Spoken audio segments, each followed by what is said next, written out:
Mwezi huu wa 6 tarehe 12 itakuwa ni siku ambayo msanii kutoka katika lebo ya WCB ambaye rasmi ameshajitoa katika lebo hiyo anaitwa Mbosso anatangaza kupitia ukurasa wake wa Instagram kwamba ataachia EP yake ambayo inafahamika kama Room Number 3.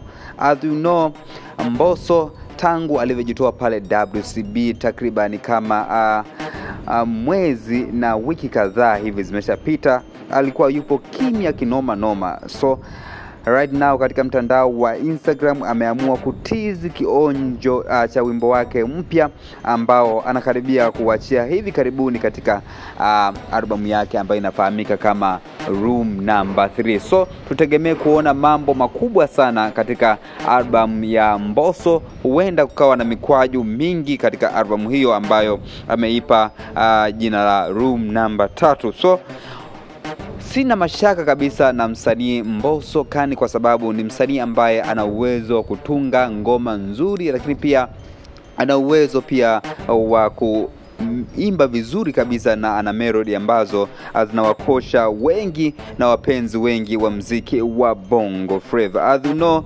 ukiwa WCB pale kuna vitu vingi ambavyo unakuwa unajifundisha nje ya muziki, pia unafundishwa discipline ya kazi.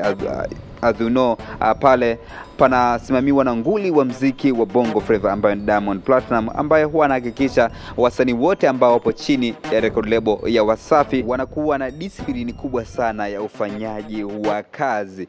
Kama ni mara yako ya kwanza kuingia katika channel yetu pendwa kabisa ya KOE TV, tafadhali subscribe na turn on notification, lakini pia unaweza ukashusha comment yako katika sehemu ya comment section. Bye bye, ciao.